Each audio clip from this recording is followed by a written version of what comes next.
한 청년이 나옵니다. 바로 이 청년은 바울의 2차 여행 중에 드로아라는 곳에서 강론을 하는 이야기와 함께 나옵니다. 쉽게 말해서는 설교 시간인 거죠. 그런데 그 시간에 많은 사람들이 모여서 말씀을 듣던 중에 한 명의 청년이 사고를 당하게 됩니다. 그 청년의 이름은 바로 유두고라는 청년인데요. 성경에서 이 청년은 바울의 강론을 듣다가 깊은 잠에 빠져서 창틀에서 떨어져 죽게 되었다라고 나와 있습니다. 그런데 다행히도 바울은 그걸 발견하고 가서 확인하고 주님의 능력으로 그 죽은 자를, 그 청년을 다시 일으켜 세웁니다. 그런데 오늘 한 가지 문제가 있습니다. 오늘의 설교자는 바울보다 조금 더 전리up게 설교는 할 수 있어도 사람을 살리는 능력은 아직 없기 때문입니다. 그래서 이 시간에는 우리 성도 여러분들이 마음을 합쳐서 졸음을 이겨내야 합니다. 그래서 서로 졸음을 이기기 위해서 안마하는 시간을 잠깐 가지려고 합니다.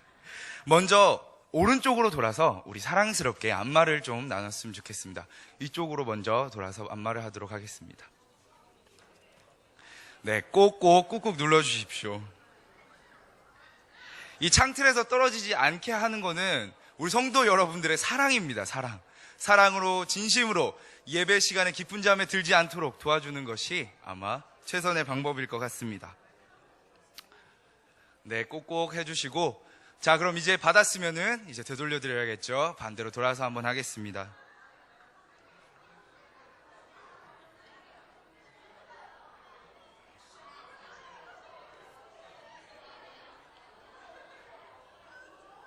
어떻게 이제 잠 좀 깨십니까? 네, 그러면 이제 말씀을 전하도록 하겠습니다. 오늘은 바라봐야 하는 것이라는 제목을 가지고 함께 말씀을 나누고자 합니다. 우리는 삶을 살아가면서 삶을 살아가는 시간에 있어서 바라봐야 하는 것들을 제대로 바라보지 못하는 경우가 굉장히 많습니다. 요새 그런 일들이 굉장히 많습니다. 블랙박스가 이제 상용화되다 보니까 교통사고가 나는 장면들을 많이들 경험하게 됩니다. 그리고 보여지곤 합니다. 그런데 대부분의 사고의 원인은 뒷차나 앞차의 서로의 간격을 바라보지 못하고 나는 사고들이 대부분입니다. 이렇게 바라보지 못한다면 큰 사고로 이어질 정도로 그것은 큰 문제를 일으킬 수도 있는 것입니다. 또한 바라보지 못함으로 일어나는 일들은 굉장히 많습니다. 서로 간에 감정이 상하는 것도 서로를 오해했기 때문에 일어나는 일들이고, 제대로 바라보지 못했기 때문에 서로를 오해할 수밖에 없습니다. 이 오해는 서로에게 원한을 가지게 되고 또는 서로가 억울한 일을 감당하게 되는 것이죠. 제가 오늘 한 가지 질문을 하도록 하겠습니다. 혹시 성도님들 중에 교사분들 계십니까? 학교 교사도 괜찮고요. 주일학교 교사분도 굉장히 여기 많은 걸로 알고 있습니다. 그런데 제가 오늘 한 가지 체벌을 알려드리려고 합니다. 학생들이 가장 무서워하는 체벌인데요. 그 체벌은 바로 억울함입니다. 제 이 억울함에 대해서 한 가지 이야기를 들려드리도록 하겠습니다. 제 학창시절 이야기인데요. 제가 고등학교에 첫 번째로 진학하게 되고 첫 번째 야자 시간을 가지게 되었습니다. 저는 아시다시피 강시다 보니까 제일 앞자리, 바로 앞문 옆에 앉게 되었습니다. 아이들은 첫 번째 야자 시간이어서 그런지 몰라도 굉장히 신나서 떠들기를 시작했습니다. 그리고 이내 선생님은 그 소리를 듣고 찾아와서 문을 벌컥 열면서 이렇게 혼내십니다. 너희들 한 번만 더 떠들면 내가 찾아와서 너희들 혼내줄 거야 라고 말씀하시고 무섭게 문을 열어둔 채로 가십니다. 일순간 아이들은 조용해졌지만 이내 떠들고 맙니다. 그리고 한 친구가 저에게 부탁을 합니다. 앞문 옆에 앉아있던 저에게 부탁을 하나 합니다. 친구야, 추워서 그런데 문 좀 닫아줄래? 라고 얘기를 합니다. 저는 당연히 친구가 추워하니까 선생님께서 열었던 문을 닫았습니다. 곧 이어서 떠드는 소리를 듣고 다시 한번 찾아오신 선생님은 속된 말로 폭발을 했습니다. 그리고는 이렇게 말했습니다. 문 닫은 놈 누구야? 나와! 당연히 문 닫은 놈은 제가 닫았죠. 떠들진 않았더라도 제가 닫았습니다. 그리고 나서는 저에게 본보기를 보여주시려고 하는지 제가 어떠한 변명을 드리려도 하지 않은 채 유난히 큰 스윙으로 저를 체벌하시기 시작합니다. 한참의 메타작이 끝나고 저는 돌아왔습니다. 너무나도 아파서 책상에 엎드려서 그 아픔을 추스리고 있었습니다. 그때 친구들이 저에게 찾아와서 이렇게 물어봅니다. 정민아, 많이 아파? 그런데 그 순간 제가 대답을 하면서 눈물이 왈칵 났습니다. 저는 떠들지 않았거든요. 근데 맞았거든요. 나는 말이야, 아파서 우는 게 아니야. 억울해서 우는 거지. 물론 내게를 맞은 것도 아프긴 했습니다. 그런데 그 억울함이 모든 아픔보다 더 서러웠기 때문에 저는 울음을 터뜨릴 수밖에 없었습니다. 이처럼 억울한 일이나 오해를 받는 일은 우리에게 어떠한 문제보다 크게 다가오는 경우가 있습니다. 그렇다면 이 억울함이 그리고 오해가 어디서부터 발생했는지 한번 생각해 보신 적 있으십니까? 바로 서로를 바라보지 못할 때, 서로를 제대로 바라보지 못했을 때 이런 오해가 일어나는 것입니다. 또한 중요한 것은 내가 그것에 대한 결과만을 두고 행동했기 때문에 이런 억울함이 일어나는 것입니다. 예를 들면은 제가 선생님한테 맞았다라는 것, 그거는 선생님께서 제 말을 들어주지 않고 저를 제대로 바라봐주지 않기 때문에 저를 체벌하셨던 거고요. 그리고 제가 맞았다라는 결과만 두고 생각했기 때문에 제가 억울해할 수밖에 없었던 것입니다. 제가 물론 선생님께서 닫지 말라고 했던 그 문을 닫지 말았어야 됐고, 그리고 그것을 건강하게 받아들일 수 있었다면 전혀 억울할 일이 없었던 일인 것을 알 수 있습니다. 그러나 우리는 삶을 살아가면서 이런 어려움을 겪는 경우를 굉장히 많이 경험합니다. 그리고 불행하다라고 생각하는 경우도 종종 있습니다. 오늘 말씀에서도 그런 일들이 있는 것을 바라볼 수 있습니다. 오늘 말씀에서 우리 함께 읽었던 갈라디아서는 바로 바울 서신의 한 편입니다. 이 바울 서신들이 가지고 있는 공통점 아시고 계십니까? 바로 그것은 문제를 겪고 있는 교회들에게 주님의 사랑을 통한 성장을 바라는 권면의 이야기가 적혀 있는 것이 바로 바울의 서신의 공통점입니다. 오늘의 말씀인 갈라디아서의 배경은 이렇습니다. 교회 내부에 갈등이 일어났습니다. 그 갈등은 바로 칭의에 대한 문제였습니다. 어떻게 하면 구원을 받을 수 있을까라는 문제로서 서로 대립하며 싸움이 일어났습니다. 한쪽에서는 믿음이 중요하다라고 얘기를 하고, 한쪽에서는 아니다, 행동이 중요하다라면서 서로 싸웠고, 헐뜯고 비판하면서 서로의 문제점만 지적하고 있었습니다. 할례를 받아야만 구원을 받을 수 있다라고 말하는 할례주의자들이 갈라디아 교회에서 그 싸움을 발생시키고 있었던 것입니다. 교회에 있었던 이방인들은 굉장히 억울했습니다.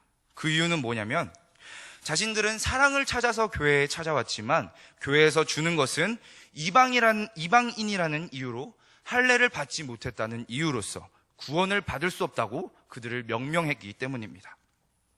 이런 사태를 보고 바울이 가만 보고 있을 수는 없겠죠. 그래서 바울은 편지를 쓰게 됩니다. 물론 행위가 중요합니다. 우리가 믿음에 걸맞는 삶을 살아야 하기 때문에 행위도 중요합니다. 그런데 믿음이 없다면 그 행위가 무슨 소용일까요? 라면서 편지를 쓰며 중재를 시도합니다. 바울도 사실은 정답을 내리기는 어려웠습니다. 믿음도 중요하고 행위도 중요하기 때문입니다. 그러나 여기서 바울이 낸 정답은 바로 서로가 자신이 바라봐야 할 것만 바라보는 것이 아니라 서로의 것을 바라보는 것이 중요하다라고 이야기를 하고 있습니다. 이해와 존중이 없는 것이 아니라 서로를 이해하고 존중하고 서로 제대로 바라본다면 거기서 바로 올바른 믿음을 찾을 수 있는 것입니다. 바울은 그들을 설득하다 못해 오늘 말씀인 6장의 말로 권면을 합니다. 우리 다 같이 성경 12절부터 15절까지 우리 한번 다 같이 읽어보도록 하겠습니다. 무릇 육체의 모양을 내려하는 자들이 억지로 너희에게 할례를 받게 함은 그들이 그리스도의 십자가로 말미암아 박해를 면하려 함뿐이라. 할례를 받은 그리스도라도 스스로 율법을 지키지 아니하고 너희에게 할례를 받게 하려 하는 것은 그들이 너희 육체로 자랑하려 함이라. 그러나 내게는 우리 주 예수 그리스도 십자가 외에 결코 자랑할 것이 없으니 그리스도로 말미암아 세상이 나를 대하여 십자가에 못 박히고 내가 또한 세상에 대하여 그러하니라. 할례나 무할례나 아무것도 아니로되 오직 새로 지으심을 받는 것만이 중요하니라. 아멘.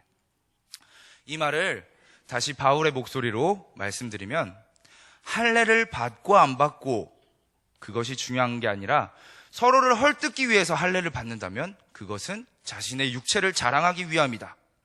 중요한 것은 그리스도께서 우리를 대신해서 십자가에 달려 대속하신 사랑을 기억하고 그런 삶을 살아가는 것이 중요하다라고 바울은 해답을 내려놓고 있습니다. 다만 자랑할 것이 그리스도 십자가 외에는 우리는 아무것도 없다라고 얘기해주고 권면하고 있습니다. 그들은 육체의 모양을 내기 위해서 할례를 선택했고 그렇지 못한 사람들에게 잘못되었다고 질타를 했습니다. 그러나 바울은 중지하면서 이렇게 얘기합니다. 바라봐야 할 것은 할례를 했는지 안 했는지가 중요한 게 아니라 바라보는 것은 할례를 했는지 안 했는지를 바라본다면 그것은 육체를 바라보는 일들이다라고. 그러니까 질타할 것은 없다. 이렇게 해도 저렇게 해도 된다라는 대답이 아니라 중요한 것은 그게 아니에요라고 설명해주며 권면하고 있는 것입니다. 우리 또한 교회 생활을 하다 보면 이렇게 억울함을 또는 오해를 겪는 일들이 굉장히 많이 있습니다. 교회 생활을 하다 보면서 또는 사회 생활을 하다 보면서 우리는 많은 오해와 억울함과 대면하게 됩니다. 그리고 그런 억울함의 대부분의 문제는 나를 서럽게 만듭니다. 회사 생활을 하면서 사회 생활을 하면서 기도를 했더니만 사람들이 무슨 기도를 그렇게 하냐? 네가 진짜 예수 믿는 사람 맞냐? 잠깐 기도해도 많은 질타가 옵니다. 그러고는 굉장히 많은 관심을 가져줍니다. 너 그래도 되냐? 요새 기독교인은 별로더라. 평소에는 관심도 없던 사람들이 말이죠.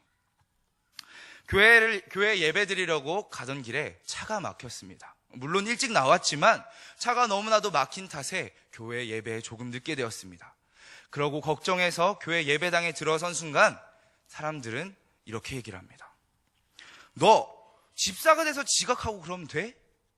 이렇게 얘기를 합니다. 사회에서는 그리스도인으로 살기 위해서 행동했던 것들이 위선으로 치부되고 그것이 이제는 부끄럼밖에 남지 않았습니다. 교회에서는 그리스도인으로 살기 위해서 행동했던 것들이 또한 위선으로 치부되고 서로를 오해하며 헌신의 자리를 떠나게 만들었습니다. 그런데 곰곰이 생각해 보십시오. 우리가 오해를 사고 억울했던 이유가 무엇인지 고민해 보신 적 있으십니까? 아니, 억울할 수밖에 없었던 이유가 오늘 정답에 있습니다. 위에서 같이 그 이유는 바로 오늘의 말씀 13절 후반부처럼 육체로서 자랑하려 했기 때문입니다. 위에서와 같이 여러분들께 말하고 있는 것입니다. 중요한 건 그게 아니에요. 지각한 게 중요한 게 아니에요. 욕먹었던 게 중요한 게 아니에요. 우리가 그리스도를 위해서 살아왔던 것, 그거를 알아야 되는 거예요. 라고 얘기를 하고 있는 것입니다. 내가 했던 일들에 대한 당위성이 그리스도를 위한 것이 아니라 나를 위한 것이기 때문에 내가 억울할 수밖에 없었던 것입니다. 만약에 우리가 그리스도를 위해서 행동했다면 억울함을 입고도 그거는 억울함이 아니게 됩니다. 누군가 내게 질타와 꾸짖음을 하더라도 내가 낮아져서 그리스도의 일을 한다면 그건 얼마나 행복한 일인지 모르며 웃으면서 얘기할 수 있는 것입니다. 그리스도인으로 살아가다 보면 많은 오해를 사죠.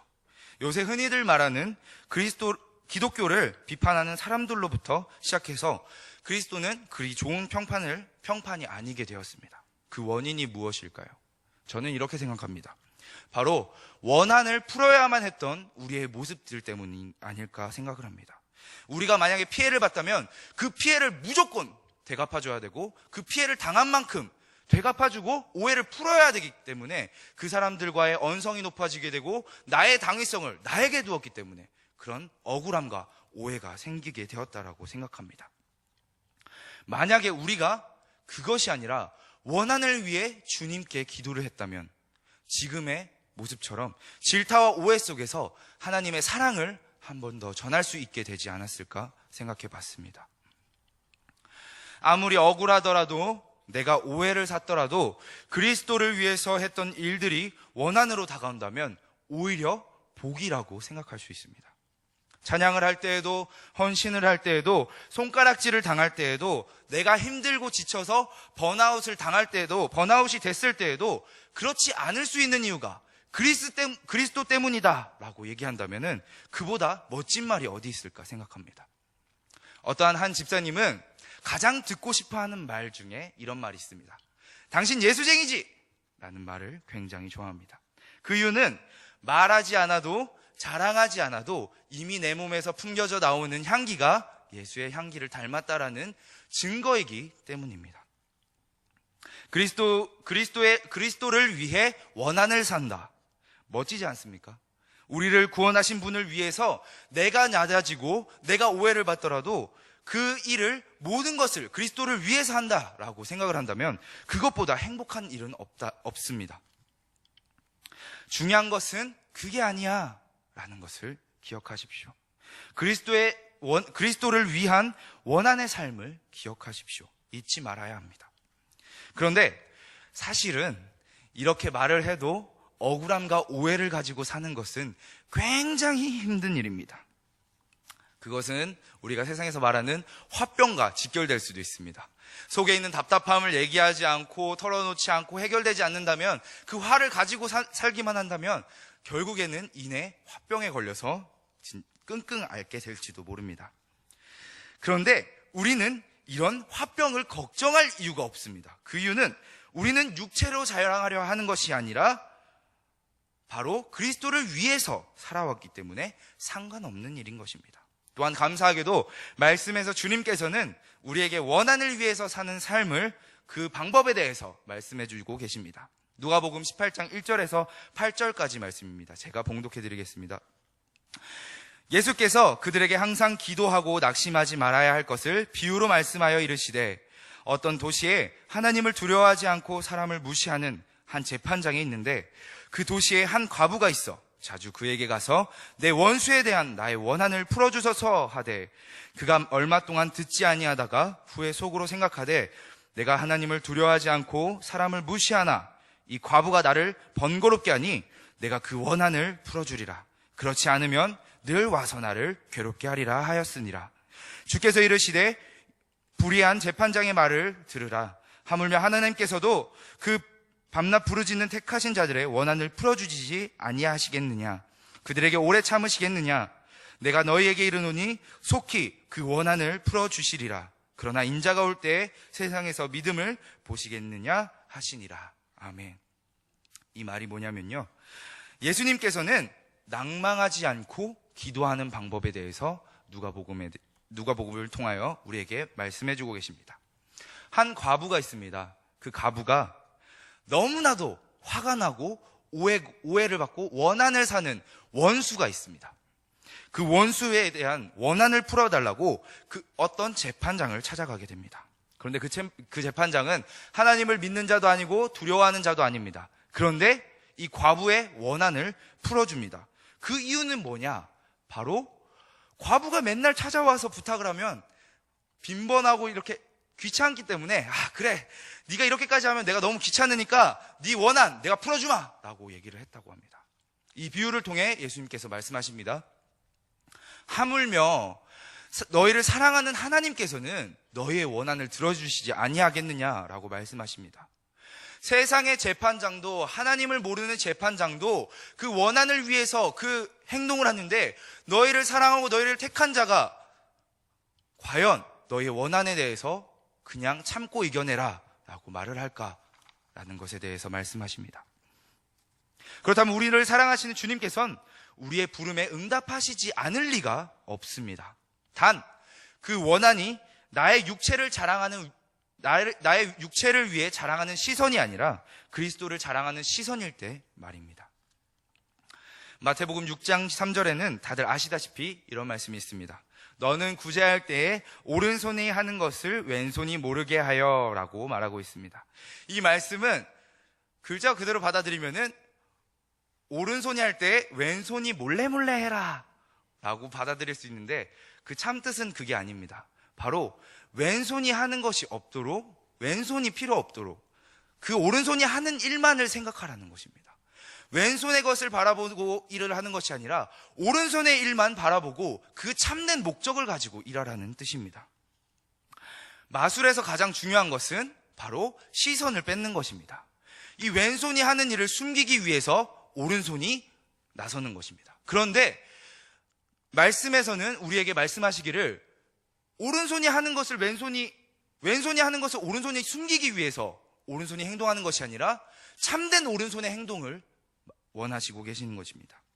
그래서 바라봐야 한 것을 바라본다면 세상에 절대 속지 않고 패배하지 않습니다. 정리하겠습니다. 사랑하는 성도 여러분, 우리는 삶을 살아가다 보면 바라봐야 할 것을 바라보지 못하고 서로를 오해하며 억울해하며 살아가며 원한을 가지며 살아갑니다. 그러나 우리가 바라봐야 할 것을 올바르게 바라본다면 그것은 오해가 아니고 억울함이 아니고 원한이 결코 아닙니다. 단지 주를 위한 삶으로 변하게 됩니다. 우리가 찬양으로 고백하는 것처럼 주를 위한 이곳에서의 삶이 주를 위한 삶이 되고 우리의 원한의 마음을 모아 주님께 고백하는 삶이 된다면 주님께서 들으시고 그 문제를 해결해 주신다는 것을 우리에게 말씀해 주십니다. 주를 위한 삶, 원한의 당위성을 그리스도께 두는 삶, 육체를 자랑하지 아니하며 그리스도의 십자가를 자랑하는 삶을 살며 나를 낮추며 산다면 주께서 긍휼히 여기시고 우리와 함께하여 주실 것을 믿습니다. 무너짐 속에서 그리스도의 음성을 찾으시길 간절히 소망합니다. 사랑하는 성도 여러분, 오늘 말씀처럼 주님의 계획하심을 믿으며 항상 좋으신 분은 나의 이유 되신 주를 따르며 서로를 사랑하며 주님만을 자랑하는 삶이 되기를 간절히 기도합니다. 사랑과 은혜가 많으신 아버지 하나님, 오늘 이렇게 주님의 말씀을 통하여서 원한을 사는 삶을 살기를 원합니다. 아버지 하나님, 우리의 삶이 주님의 당위성을 두고 살아가기 원합니다. 오해와 억울함 속에서 사는 것이 아니라 주님의 복을 찾으며 주님의 음성을 따르며 살아가는 삶이 될 수 있도록 주님께서 지켜주시고 항상 함께하여 주시옵소서. 우리가 이 자리 나아갈 때 다짐하며 나아가는 그 자리가 아버지 주님 지켜주시고 십자가 앞에서 거듭나는 삶을 살 수 있도록 주님께서 인도하여 주시고 함께하여 주시옵소서. 나의 삶을 주님께 모두 맡겨드리오며 예수 그리스도의 이름으로 기도드립니다.